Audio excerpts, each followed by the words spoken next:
Welcome to the Deep Dive on the Basketball Show. I'm your host, Paul Sir, along with Ben Golliver. And Ben, it's been a long time. It seems like forever since I've talked to you, and it really hasn't been that long, but I think a lot of it's exaggerated by how much is happening in the basketball world. Yeah, long in basketball years, right? We probably had Game 7 since we last spoke, the NBA draft since we last spoke, free agency since we last spoke. I bet Kevin Durant got traded since we last spoke. It's only been a couple weeks, so clearly we got a lot to dig into. It's going to be a very deep dive, right? It really is. This is dog years. You know, like we've got the okay, well, let's start with the Summer League. You finally get a bit of a reprieve from all your travels, but you're going to be heading down to out to Las Vegas rather for the NBA Summer League. And you know, like 10 years ago, Ben, or 15 years ago, the Summer League was this little outpost of basketball in the summer. It's a big deal now, and I can't even imagine what the atmosphere is going to be like this summer, if for no other reason that Cooper Flagg's showing up, but then there are all of these other subplots as well. Oh, no question. I mean, to me, the Summer League always has a spot near and dear to my heart because I think as a young reporter who really had no credentials whatsoever, it's one of the few events that you could actually kind of go to and get some experience. And so you really relate to the young players who are coming in 18, 19 years old. Sometimes they're fighting for jobs. Sometimes they're a number one pick like Cooper Flagg, who's just trying to establish himself and, you know, kind of create a good first impression for millions of fans around the world. So I've loved Summer League going all the way back. I think my first one might have been 2008. And, you know, back then they would never, not a lot of sellouts, you know, it was very sparse crowds. They used to bus local school children in and just tell all the kids, you know, scream real loud. And so they weren't even watching the game. You know, they weren't cheering for like dunks or blocks or anything like that. They were just shouting and screaming in the background. So they've come a long way from the seat fillers. And now they've got, you know, in a lot of these games, they'll be selling out UNLV's gym. It'll be a packed house. A couple of years ago for Victor Wembanyama, his first game, it was standing room only. I mean, you could barely breathe. There were so many people packed in that gym. So I'm very much looking forward to it. And it's an interesting draft class. I mean, Cooper Flagg gets all the headlines, deservedly so. Prodigy from Maine, 18 years old, number one pick, hopping onto a Dallas team that's very veteran dominated. I think he's going to show people how NBA ready he truly is when he gets out there in Summer League. But you got the Spurs with 2 lottery picks, you know, and they're trying to build something special around Wembanyama. So how ready are those guys to compete from day one? And then also, I think one of the bigger storylines would be Ace Bailey in Utah.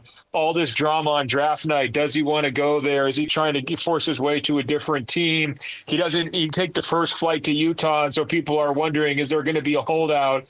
Obviously, all that drama kind of got put to the side. Cooler heads prevailed. He showed up and said all the right things in Utah. But I'll tell you what, he put a big target on his back. A lot of casual fans know who this guy is because they're starting to think about, oh, you know, Eli Manning didn't want to play with the Chargers years and years ago in the NFL and some of these other notable holdouts. And so I think for Ace Bailey, he goes to Summer League with a lot of pressure. He's got to step up and do it and show why he was worthy of a top 5 pick, because otherwise I think there's going to be a lot of backlash to how he handled the, things during the pre-draft process. You make a great point, and it did. What surprises me was it was the tidal wave of of coverage and discussion. It's kind of been pushed to the background. Now it's going to be brought to the foreground again because now he's going to be on display for the trying to make his mark not just in the NBA, but for a team, Utah, that the state of Utah is polarizing in and of itself. It's a team that really has been struggling, and he's such a key piece now to what they hope will be a good rebuild. But in your opinion, Ben, how good is Ace Bailey? How NBA ready do you think he might be? You know, he's not my favorite prospect from this draft. I'll just be honest. You know, I think people view him as having star potential because he's an alpha scorer. He's really looking to, hit tough jump shots, create off the dribble for himself, and try to score in volume. And that's a valuable piece. And in Utah, I mean, they have a Lowry marketing, but it feels to me like he could be a trade chip at any moment, right? Like as they continue through this rebuild. So there's a chance, okay, Ace Bailey's kind of like the lead guy on your offense if you fast forward a couple of years. But the decision making is a real question mark to me at this point of his career. The maturity is an obvious question mark. He's canceling draft workouts and declining draft workouts with different teams. That's just not how it goes. I mean, being in New York for the draft media day, you've got Cooper Flag coming in. I mean, he's like 18 years old going on 35. He's got all, very thoughtful answers. He's incredibly well prepared. Nothing's catching him by surprise. There's going to be a lot of questions about Luka Doncic. He handled those brilliantly. He was just ready to go. And then you have Ace Bailey, who's getting asked about all these draft workouts that he canceled. He doesn't have a single thing he can say. He's trying to say, I just want to keep it about basketball. And of course, the Philadelphia media, who was interested in him with the number 3 pick, is saying, well, isn't a basketball workout basketball? Like, why can't we talk about that? And he just had no answers. He looked totally overwhelmed, and he kind of looked like he got, thrown out there unprepared. So if that's the same feeling when he's on the court at Summer League, I think there's going to be some red flags and some alarms going off and saying, wait a minute, is this guy more of a project than people were expecting? Because don't forget, at Rutgers, they had a losing record and didn't make the NCAA tournament, right? And they had both him and the number 2 pick, Dylan Harper. So I think there's some real questions. How much can he contribute to winning? How ready for the NBA spotlight and NBA defenders is he? And I wouldn't be surprised at all if there's some guys on other teams going out there trying to attack him, trying to really test him and see what he's made of.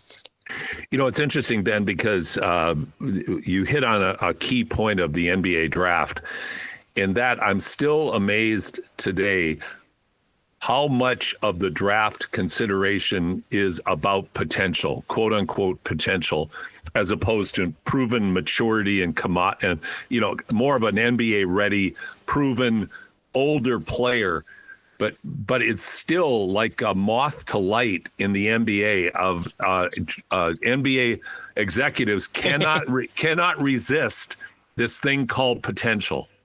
Well, it's hard to blame him. I mean, if you had a Tim Duncan who went for 4 years and it was a no-brainer pick, right, everybody would take him, right? But exactly, that's just not how college basketball works. We are seeing a little bit of a shift, though, and it's not at the top of the order, because you're right. I mean, the one-and-done guys are going to dominate the top part of the lottery, them and the international players, right? Right. We're seeing a couple of trends, though. We're seeing international players come play NCAA basketball and then go pro. So it makes it a little bit more of an apples-to-apples comparison for some of those guys. And that's been an interesting development. And I actually think it's helpful for NBA scouts, because instead of trying to wonder, well, how is this guy going to translate from like the second German league or the Spanish league? It's like, okay, well, he played Big Ten basketball, so we can kind of compare him to other prospects, and it makes it a little bit easier that way. But the other trend we're seeing is guys are staying in college longer because of NIL. If you're not a top 10 pick, you're not a top 20 pick, maybe you're a fringe first-round player, instead of taking the money and running and going to the NBA and getting drafted just anywhere that will take you so you can get a paycheck, these guys are staying a little bit longer, and I think it winds up creating more NBA-ready players. I know the teams are happy about that, because imagine you're picking number 25. You just want a guy you can plug into your rotation and compete for a championship next year. Well, if you have more upperclassmen available to you, that's the exact kind of player you want to take late in the first round. So it is shifting back a little bit to some more proven players in the draft, but you're right. At the top, it's always going to be about potential. I mean, you go right down the list from the top of the board. It's a whole bunch of guys who can barely grow a beard or barely grow a mustache. Yep, and get carded every bar they go near. So, yeah, no, you're absolutely right. And I'm talking to Ben Golliver from the Washington Post here on the Deep Dive on the basketball show. Ben, one final thing on the draft as you head into the Summer League. Cooper Flag, obviously. We talk about the Rutgers guys. Are there one or two dark horse players out there that you're really curious to watch and see how far along they are and how NBA ready they might be? Well, I think I mentioned the San Antonio Spurs guys as Yep. being, guys to watch. Now, obviously, the number 2 pick, that's not really a dark horse, but, their other draft pick they took late in the lottery, 14th pick, Carter Bryant from Arizona. Like, he didn't have a huge role at Arizona, but what they're trying to draft him into is that classic Spurs role of like, hey, no usage, right? We don't really want you to score a bunch. We want you to do a lot of the dirty work. We want you to be a complementary offensive player. We want you to just kind of fit in, because what San Antonio is juggling right now is this idea that they got 3 guards who all want the ball, with Steph Castle, De'Aaron Fox, and now Dylan Harper. They also have Vassell, and he only can play with the ball. He's not much of a passer. So you have a lot of guys and only one basketball. And Wemby's going to be their number 1 option no matter what. So you need the glue guy role players. And so Carter Bryant for San Antonio is a guy I'm going to really be watching late in the lottery. I just want to see, can he be a contributor this year? Because time flies. We're into year 3 for Wemby right now. Right. And typically year 3 for these big time players is when you're supposed to start really winning. You don't have to go to the championship. You don't have to go to the finals, but we want to see you make the playoffs, right? Maybe even surprise some people and win a series, right? And so San Antonio also went and grabbed Luke Cornett as a backup center. Maybe they could do a little bit of a Twin Towers look with him and Wemby, just to take some of that load off of Wembanyama and to ensure that they have a good defensive backbone, even when Wemby is not on the court. So San Antonio is trying to improve. They're trying to take a step forward this year. They're trying to get the right pieces around Wembanyama, and I think one of those really key pieces is going to be Carter Bryant. And it's possible he's ready to go out of the gate, and it's possible maybe it takes a year or two, but you're going to need those kinds of guys to complement the star players on San Antonio. Well, and I think too, Ben, like you hit on a key element there. I don't have the numbers or the stats or anything, but there certainly were selections of role players that I thought were more apparent in the 2 rounds of the draft. And there are some undrafted players that would fit that category as well, that could slide in, I think, to some lineups and fulfill a role, because I think OKC and Indiana both demonstrated the need for your stars, but the need for guys to do the dirty work too.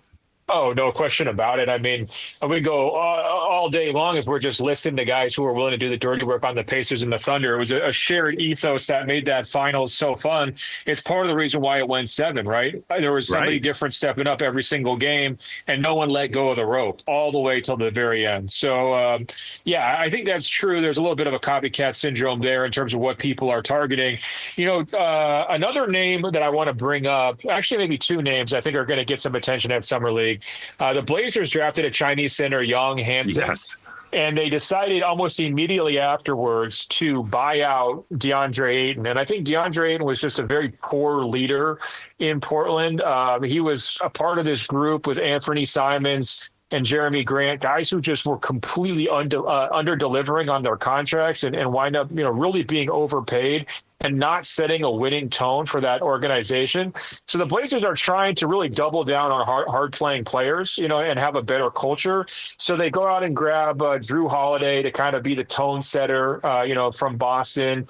And they're really going to highlight Toumani Camara and Denny Avdia, again, hard-playing players. And they draft Young Hansen into this mix, and they're really going to play him a lot. It sounds like him and last year's lottery pick, Donovan Clingan.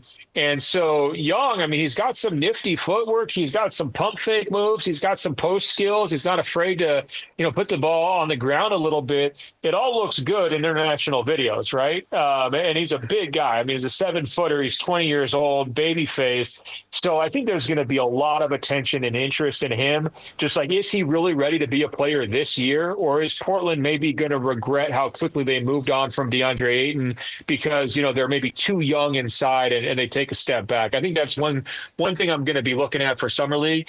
And the last one would be Derek Queen with the Pelicans. Yes. And he's an interesting player, like undersized big guy, skilled scorer, right? But typically that type of player is kind of like a 6-man. He's a bench type guy in the NBA. He's not like a go-to guy you'd build your offense around. It's a weird fit with him and Zion Williamson in New Orleans because neither one of them is shooters.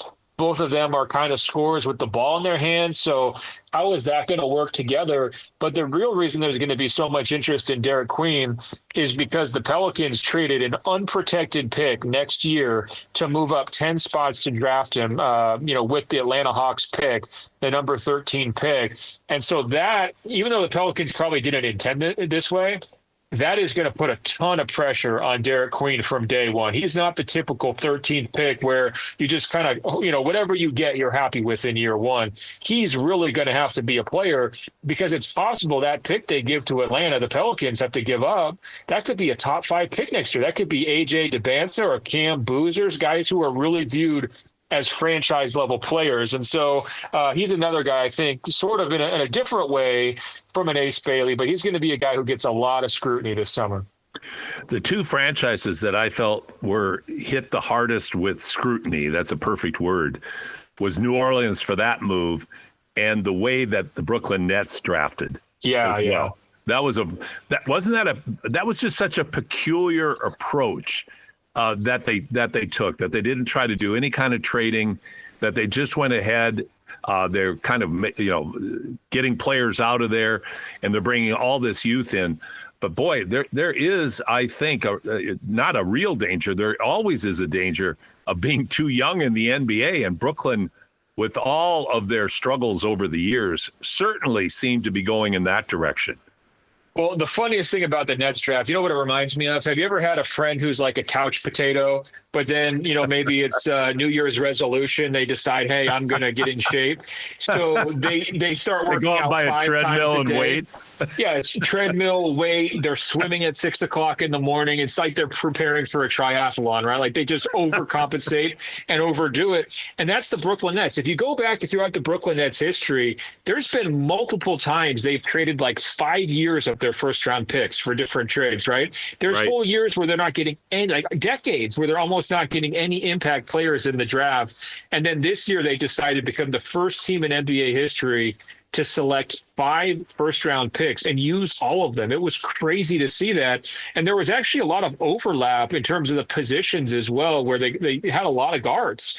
And they already have some guards in place, although they did lose D'Angelo Russell. So, I always joke with my friend, going to training camp with the Brooklyn Nets, it's sort of going to be like basic training with the military, where the drill sergeant says, hey, look to your left, look to your right. One of those guys isn't going to make it through this. That's how it's going to be, because you can't have 3, 4, 5 new guards on the same NBA team. It just doesn't work that way. Someone's going to have to win that job, and someone's going to wind up being a loser.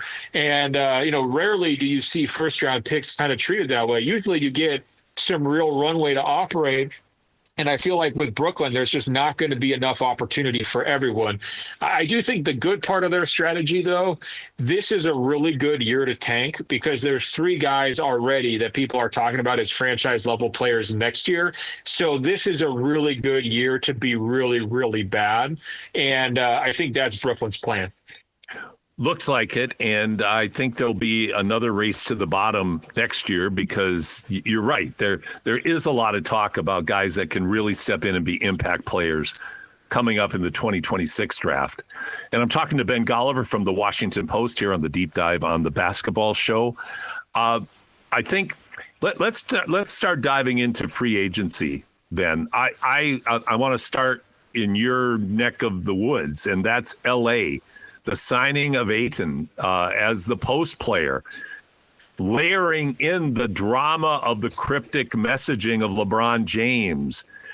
What is your sense about the ebbs and flows and the tides and currents going on right now with new ownership and these player moves in Los Angeles with the very, the Lakers that are held in such high esteem with such a rich history, and it's starting to look like there's a new pathway forward that's beyond just LeBron. Well, I was surprised with how the Lakers handled the LeBron situation because for years, LeBron has always just gotten the extension. They give him a player option for the next year. And that way, he gets some real money and he gets a little bit of job security, right? And Right. this year, the Lakers said, no, we're not going to give you any extra years. We're not giving you any extra money. You're actually going to come into next season as an expiring contract. You could pick up your option for $53 million, but we're not going to give you a penny more. I think that's where the statements, the cryptic stuff that you're talking about for LeBron, I think that's where that originates. I think many star players would view that almost as a sign of disrespect. This idea that, oh, yeah, you can just pick up your player option and we're not going to really have a conversation about anything beyond that. And especially because LeBron, when he got to the Lakers, they were horrible. He led them to a championship. He's made them really restored their glory. And they just, had this franchise sale at a valuation of $10 billion. LeBron's been a big part of that, in terms of the rise of the franchise value here over the last 7-8 years. So I could understand why he would feel a little bit, miffed by it. Now, he hasn't said that. That's just my speculation, but it certainly feels that way. But can you blame the Lakers? He's 40 years old. The fit with Luka was good, but it wasn't great. The Lakers got run off the court in the playoffs by a team that got run off the court by the Thunder. So that tells you there are 2 degrees of separation from really being contenders, right? And they have some major holes to fill, and they didn't have enough avenues to fill all of them, right? They go out and grab Ayton as their starting center because that's their biggest need. But then they lose Dorian Finney-Smith, who was one of their best wing forwards. Well, now that creates a major need that they were not able to fill. So I think that they actually wind up as losers of free agency. I think they took a step back. Dorian Finney-Smith was a really good fit with Luka, and he had earned the trust of the coaching staff with his 3-and-D profile. With Ayton, the concerns, the knocks have been there all the way since the pre-draft process. Does he love basketball? Is he committed? Is it just a job to him? Is he willing to try to fulfill his potential? Can he do it every single night? How does he respond to criticism and coaching? These have just been constant questions about him throughout his NBA career. And it's just a massive red flag when a number 1 pick in the middle of his prime gets bought out by a losing team like the Portland Trailblazers. They just paid him to go home. They said, we don't even want you here. And so, guys like Ben Simmons, they really get hit hard with the draft bust label, right? Because, his career fell to pieces and he can't even play anymore. And fair enough, but it's just a different flavor. At least Ben Simmons made an all-star team. At least he made some all-defense teams. Ayton hasn't done any of those things as a number 1 pick in the same draft with guys like Luka Doncic, Jaren Jackson Jr., Trae Young. That was a great draft. Ayton was the number 1 guy, and to me, he's just been a bust. I know he gets some box score numbers, but don't be fooled. He's not a big-time impact player. And I think when you look at his fit with Luka, you want a guy who can dive to the rim and, get the lob dunks. He can finish occasional lob dunks, but Ayton's favorite thing to do on offense is to just sit at the free throw line and take target practice jumpers, mid-range jumpers, the kinds of shots that every team, if they're looking at LeBron and Luka out there, they're saying, hey, Deandre, have as many of those as you want. You can take 20 of them tonight. We're not even going to guard you, right? Because it's such an inefficient option compared to the rest of the stuff that the Lakers have going on. So I don't like the fit. I'm not sure he's going to be happy with the level of touches he gets because the Lakers have 3 pretty high usage perimeter players who do most of the scoring. And I think there's going to be a lot of frustration when the Lakers players realize, hey, this guy's not that good on defense. He's kind of forgetful. He has lapses in attention. He's not as good as he looks physically. He's got a very impressive body and a lot of length and jumping ability, but he just doesn't put it to full use. So I think, Ayton, you can slide under the radar with the Phoenix Suns a little bit. You can slide under the radar with the Blazers, but you cannot slide under the radar with the Lakers. And I could see this thing being pretty explosive if it doesn't go well. Well, and the way you describe it so well, Ben, the loss of Finney-Smith is devastating because who is going to guard anybody now? Right? Yeah. That is an awful defensive lineup, 4 or 5, unless, of course, they are lucky somehow to either to pick up somebody who can 3-and-D in their lineup. But yeah, you're right. And I had to chuckle to myself because as you were describing Ayton and you were saying all the questions, I was just going, well, no, he doesn't do that. No, you just go down the list and you go, you're absolutely right. You are getting a lazy guy who you are hoping will have a come to the Lord moment and realization that it's now or never, and he's in the spotlight and he has to deliver. But unless the Leopard changes its spots, it doesn't appear, based on everything to this point, that he cares enough to really. He might be that guy you described before with the New Year's resolutions, and then peter out. Yeah. Well, here's the thing. I mean, everybody thought he was going to change his spots when he went to Portland because that was an opportunity for him to be the star after kind of, having to be a role player on a really good Phoenix team. He was in position, well, you get to be the leader of the locker room. You get to coach up the young guys. You get a lot of touches. You're going to be a featured player. He didn't do anything with it. The headline from his Portland tenure was him getting stuck at his house because there was an ice storm and he was the only player who didn't make it to the arena for a game, So it's like, all right, well, if you don't care enough to, brave a little bad weather to play, what does that say? And I look, it does get treacherous in Portland. Like I used to live there. I understand it's very tricky. You can crash a car very easily in those hills when it's icy, but everybody else figured out a way to make it to the gym and he didn't. And that says something when he's supposed to be your leader, right? The other point to look at, all these question marks, is he going to buy in? Is he going to be motivated? Well, he's got to try to, play for a new contract. So maybe that will kind of help him, really take his game to the next level. It's a lot of ifs, right? How do we think J.J. Redick is going to respond to a player who needs this much hand-holding and coddling and motivating when he's in the middle of his career?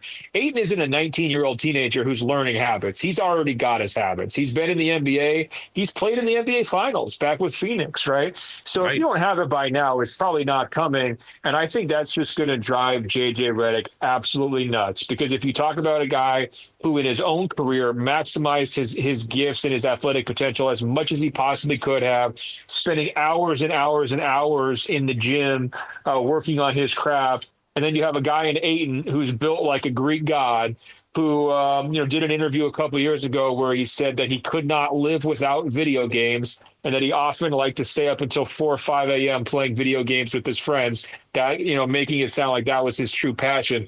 I just think J.J. Redick and Ayton, they're coming at the sport from two very different vantage points. I think it could really be oil and water. Really could be. It reminds me of the Dwight Howard story of, I think one of the coaches went to his place to confiscate all of his Skittles. Yeah. So, when you get guys that are just that undisciplined, man, oh man, in mid-20s, mid to late 20s, that is hard when that has to be your point of emphasis in trying to get them to care more. And rarely does it work out. But the Lakers are who they are now. Let's talk about the rest of free agency. Tell me your top 2 or 3 winners in terms of who's been signed and traded, or how rosters have been reconfigured. Well, I'll give you the boring one first. The Oklahoma City Thunder are winners.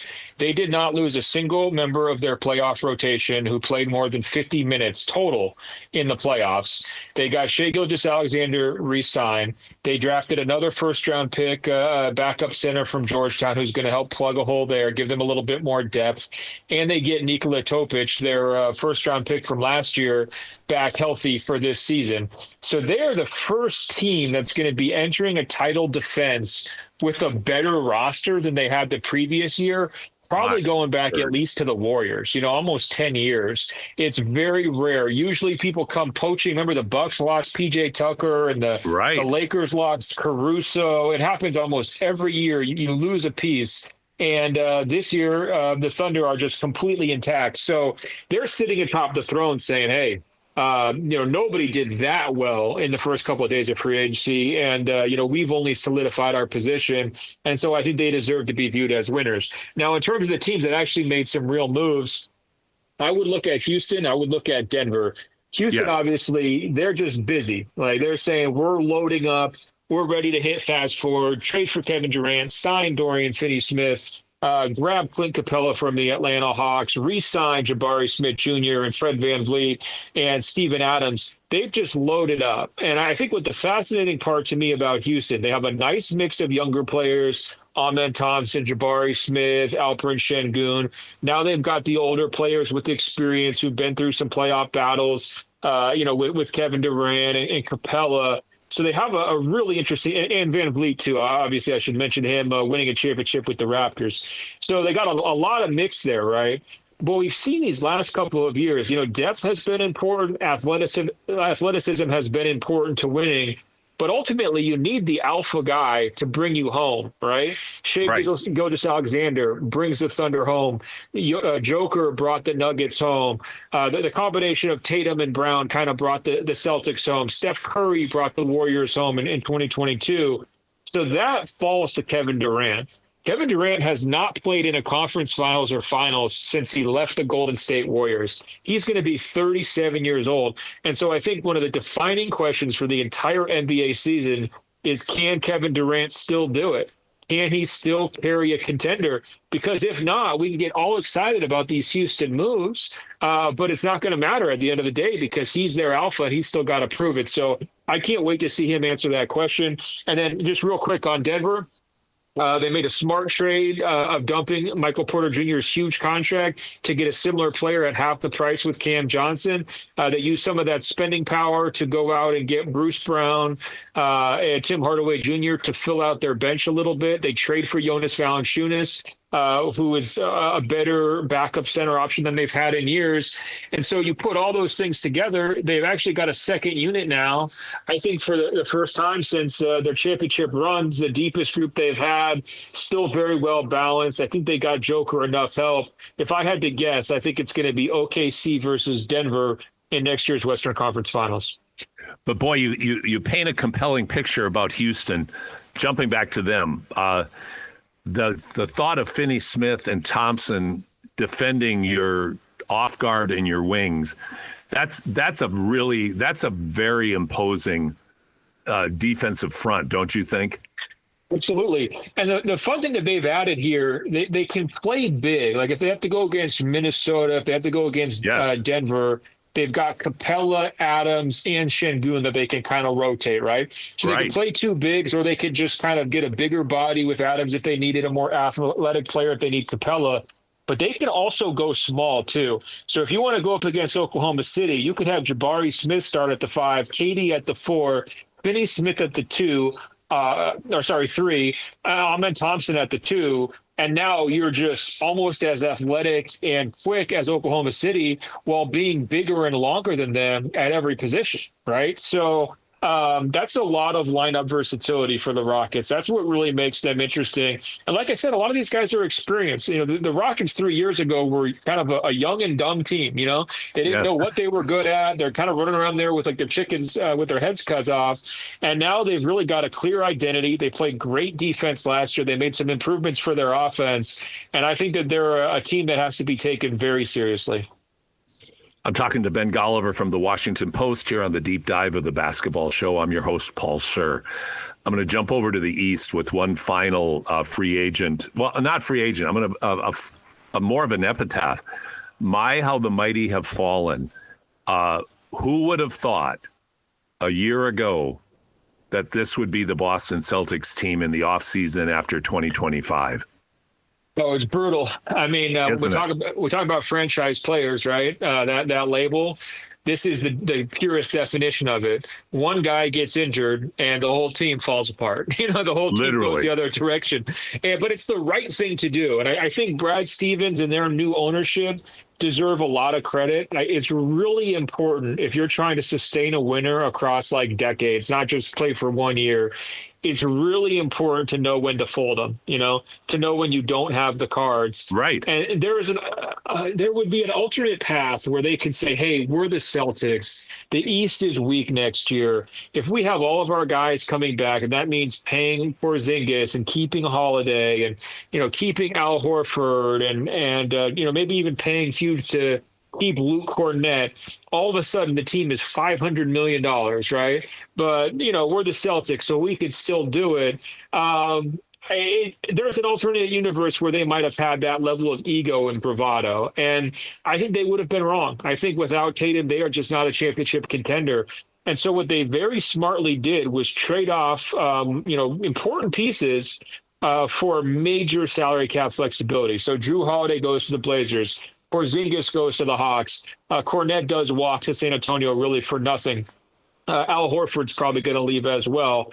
So they're letting a lot of talent go out the door. They're going to look very, very different. But the benefit is they're saving more than $200 million this year in terms of payroll and luxury taxes. And they're just also kind of resetting their finances so that they can try to build a team back up once Tatum is healthy. So you have Tatum, Brown, Derek White as your core. That's a very good core. You still have Peyton Pritchard. You still have Joe Mazzulla's, three-point heavy offense, and all the guys there know how to play it. And I think if you're an incoming free agent or a draft pick, it's pretty easy to learn your role in Boston, right? Because it's such a systematic environment. So as long as you're a shooter, you're going to do great. So I think this was a smart deal. They cut all the older guys who I thought they should. They were able to get out of the Porzingis contract. He had health issues the whole time in Boston. Let that be somebody else's problem. And I think this is going to be like a 1-year step backwards, and they're going to be right back in the mix as soon as Tatum is healthy. So, Ben, you've been, as always, so generous with your time. I do have one more that I'd like, topic I'd like to touch on before we end. Could you ever develop a plot for a movie that would feature a player who would hit not one, but 4 almost unbelievable game-winning shots in different series in the playoffs, get to game 7 of the NBA Finals where nobody thought this was even humanly possible, hit your first 3 threes, and then have your Achilles blow. And all of those unbelievable accomplishments, they're not gone. I mean, they're part of history. But if Halliburton stays healthy for that game and just plays his game, he had that look in his eye like he had against the Knicks when he had 38. He was ready to have a night, and that was going to be a battle. That was going to be a dogfight. But it still was a dogfight. Oh, I mean, it still was a dogfight without him. They're leading at halftime, and the Thunder pulled away, but Indiana really made them work. Look, this is small consolation, and, I'm sure the Pacers fans wouldn't necessarily want to hear this as they're still licking their wounds from that horrible injury, Halliburton's Achilles tear in Game 7 and then the subsequent departure of Miles Turner. But every year there's an NBA champion, right? Every year there is not a cult hero. Right. And there's not like an iconic run that people are going to remember. It's not exactly how the NBA works. And so even though the Pacers don't wind up being NBA champions, they fall just short, basically 2 quarters short in the final game of being able to lift that trophy for the first time in their franchise's history. It's a gut-wrenching defeat. But they are going to live in everybody's collective memory for a long, long time. True. And especially Halliburton. I think I was one of Shea's biggest cheerleaders all year. I was trying hard to defend him from all the allegations of free throw merchant, this, that, and the other thing. But if you just lay out the shots you're talking about with Halliburton, I mean, that shot against the Knicks is the most iconic moment of the entire playoffs. Nothing the Thunder did, and they had some amazing wins. Nothing any of the Thunder players did match that shot Halliburton hit against the Knicks where he's doing the Reggie Miller celebration, right? Absolutely. So I think that, it's a different way to look at it, right? It's like, obviously we care about winners and losers, but we also care about players who kind of touch people's heart. They grab people's attention. They get people to sit up in their seat. And that's exactly what Tyrese Halliburton did. And I'll tell you what, I'll remember the celebration in Oklahoma City because that was a long time coming for that organization, after losing Kevin Durant and Russell Westbrook and James Harden, and the list goes on. Paul George, Chris Paul, all the star players who came and went through Oklahoma City without ever winning a championship.